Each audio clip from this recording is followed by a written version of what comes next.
Hi అండి, అందరికీ నమస్కారం. Welcome to my YouTube channel. ఈ వీడియోలో ఇప్పుడే అందిన వార్త పెన్షనర్లకి ముఖ్య గమనిక అండి. ఆ వివరాలన్నీ ఈ వీడియోలో తెలుసుకుందాం. వీడియో అయితే ఎక్కడైనా స్కిప్ చేయకుండా ఎండ్ వరకు చూడడం ద్వారా ఇన్ఫర్మేషన్ అనేది పూర్తిగా అర్థమవుతుంది.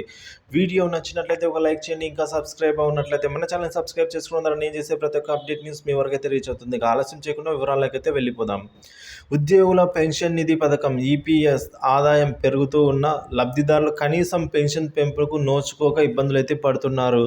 సో రాష్ట్ర ప్రభుత్వాలు వృద్ధాప్య పెన్షన్ కింద నెలకు 2,000 రూపాయలు ఇస్తూ ఉండగా ఈపీఎఫ్ఓ పెన్షన్దారులకు దాదాపుగా 75% మందికి నెలకు 1,000 రూపాయలతోనే జీతాలను నెట్టుకొస్తూ ఉండడం పరిస్థితికి దారుణంగా పరిస్థితి అయితే అద్దం పడుతోందని చెప్పొచ్చు.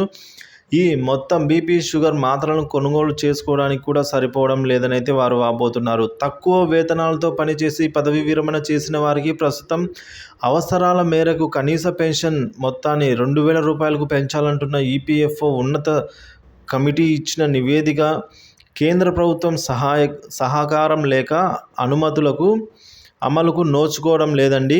సో ఈ విధంగా మనము చూసుకోవచ్చు. మినిమం 1,000 రూపాయలు. సో ఈ విధంగా ఇది చాలా తక్కువ అండి ఇది. ఇక 2014లో 1,000 రూపాయలకి పెంపు. ఉద్యోగుల భవిష్య నిధి అయిన ఈపీఎఫ్ఓ 2014లో కనీస పెన్షన్ను 1,000 రూపాయలకు పెంచింది.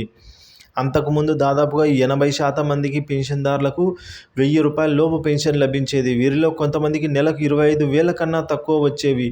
అప్పట్లో ఈపీఎఫ్ నిల్వలపై వచ్చే వడ్డీ ఆదాయం తక్కువగా ఉండడం వల్ల పెన్షన్ చెల్లింపులు ఎక్కువగా ఉండడంతో ఆ లోటు భర్తీకి యజమాని చెల్లించే వాటాకు 1.16% నిధి సర్దుబాటు చేస్తామని కేంద్ర ప్రభుత్వం తెలిపింది. ఆ మేరకు 10 ఏళ్లుగా తన వాటాను నిధులు ఇస్తోంది.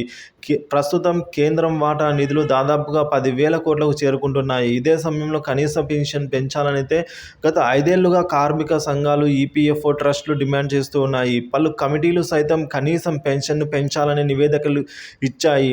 ఇటీవల ఉన్నత స్థాయి కమిటీ పెన్షన్ను 2,000 రూపాయలకు పెంచాలని సూచించింది.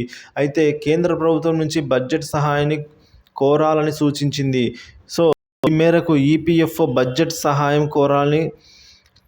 సహాయం చేయాలని కోరగా ఆర్థిక మంత్రిత్వ శాఖ అయితే అందుకు తిరస్కరించింది.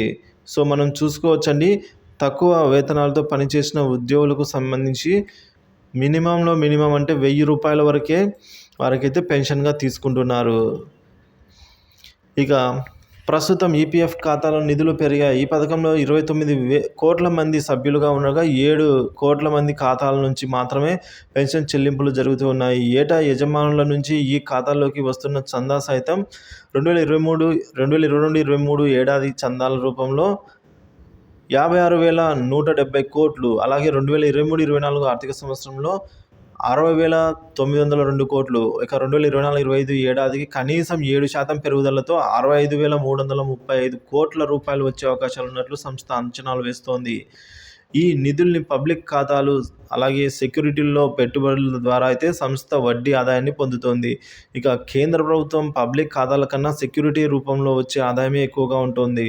మొత్తంగా గత 3 ఏళ్లుగా వడ్డీ ఆదాయం ఏడాదికి 50,000 కోట్లకు పైనే ఉంటుంది. 2024-25 ఏడాదికి ఈపీఎఫ్ నిల్వల నుంచి 6.47 లక్షల కోట్ల సెక్యూరిటీ పెట్టుబడులుగా అయితే వెళ్ళనున్నాయి. ఆ ఏడాదికి ఈపీఎఫ్ నిల్వలు 9.8 లక్షల కోట్లకు అయితే చేరుకునే అవకాశాలున్నట్లు ఈపీఎఫ్ అంచనా వేస్తోంది.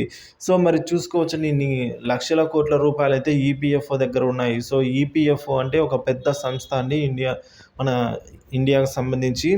సో పెన్షన్ విషయంలో చూసుకున్నట్లయితే ఈ విధంగా కనీస పెన్షన్ 1,000 రూపాయలు అయితే ఇస్తున్నారు. సో ఇవి వారికి బీపీ షుగర్ ట్యాబ్లెట్లు కొనుక్కోవడానికే సరిపోవడం లేదనైతే పెంచాలని పలుమార్లు ఒత్తిడి తీసుకుని వచ్చి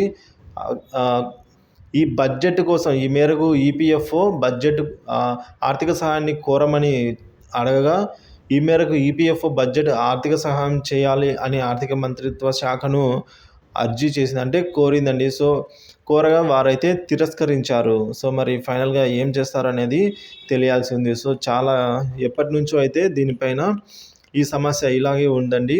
సో పెన్షన్దారులకు చాలా అయితే ఇబ్బంది పడుతున్నాము, కనీస వేతనం కూడా నోచుకోలేకపోతున్నామని అయితే వాపోతున్నారు.